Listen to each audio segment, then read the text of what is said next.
I was diagnosed at 34. My mom had not been diagnosed with breast cancer. She was not, we were genetically tested. Nothing was wrong. But she had me doing my breast exams because she was an OBGYN and thought it was really important that I knew my body and knew my normal. And so by the time I was in the shower, I was 34 years old, and my hand went directly to a lump in my right breast. I was like, that's not normal. I don't recognize that. And I checked the other breast. It wasn't there. I had my husband check. He's like, yeah, that's definitely different. And about 3 weeks later, I was diagnosed with stage 1 invasive ductal carcinoma and a subtype called triple negative breast cancer, which is extremely aggressive. I see some people nodding, so they've heard of it.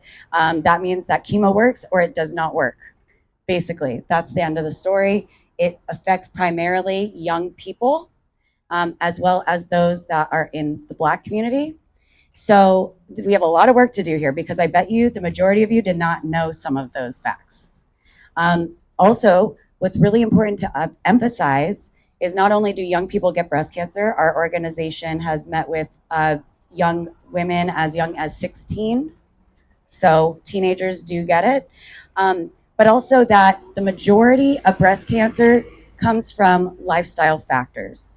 This is something my geneticist sat down and spoke about with me, okay? So even though I have a very strong family history, I'm not BRCA positive, I have no genetic links that are known, and my geneticist and my oncologist said, look, about 60 to 70% or possibly more cancer comes from lifestyle factors. So when Dr. Tracy came up here and talked about the pillars of lifestyle, she's not joking. This is coming from doctors everywhere. And I'm so pleased to hear that the AMA has adopted these guidelines to eat more plants. So even if you don't want to be vegan, I get it. It's hard when you've been growing up with junk food and all that. I enjoy it myself, but eat more of it. Just replace, at least take that first step. See how you feel. And then you might adopt more plants into your diet from there. Moving every day, literally walking. If you have a dog, walk them like a mile. And you get that movement in. Avoiding alcohol. I know that we're a very alcohol forward society these days. Trust me, I went to college at University of Arizona in Tucson. I know. All around town, there's a lot of amazing non-alcoholic beers, things like that. So things that you can still enjoy without increasing your risk of cancer. And then staying in a healthy weight range. And all of what I just talked about helps you stay in a healthy weight range. So I do want to point out that it's not necessarily that things like sugar always cause cancer.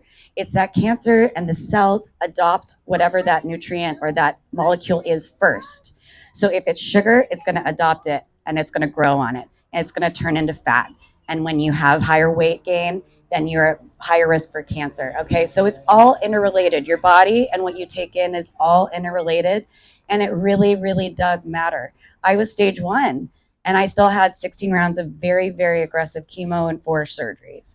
But what I decided to do out of that is to, take lemons and make lemonade, for lack of a better word, because that's the only thing I had control over was attitude. And so I co-founded an organization named the Young Breast Cancer Project. And that is, as Tracy mentioned, we educate average risk young people. So all of you behind me as well, you are my target audience. So I'm so pleased you're here.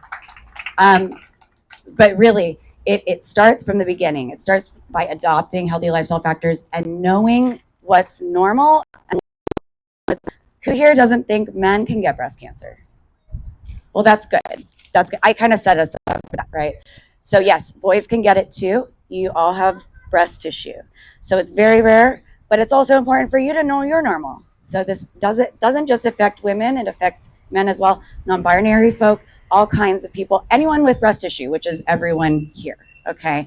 So keep this all in mind. It's better to have it in the back of your mind than not know it at all. So that's my educational piece to the average risk community today.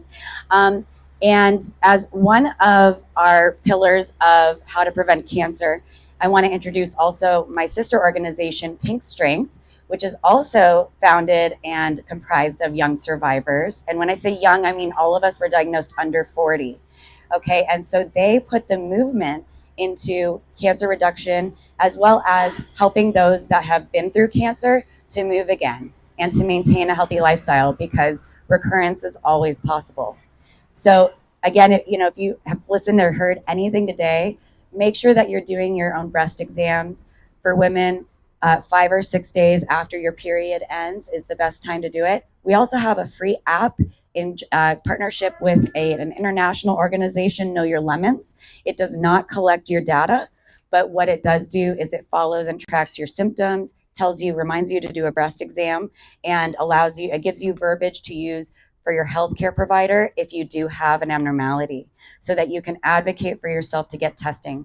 A lot of providers, as wonderful as they are, as competent as they are, I'm the daughter of two physicians, one being an OBGYN. Okay, I know what I'm talking about here when I say that they don't always take young people seriously, whether that's breast cancer or other symptoms. So make sure that you advocate for yourself if there's something not right. You know your body best, and get yourself some sort of screening. And if that doctor won't order it for you, then go to someone else.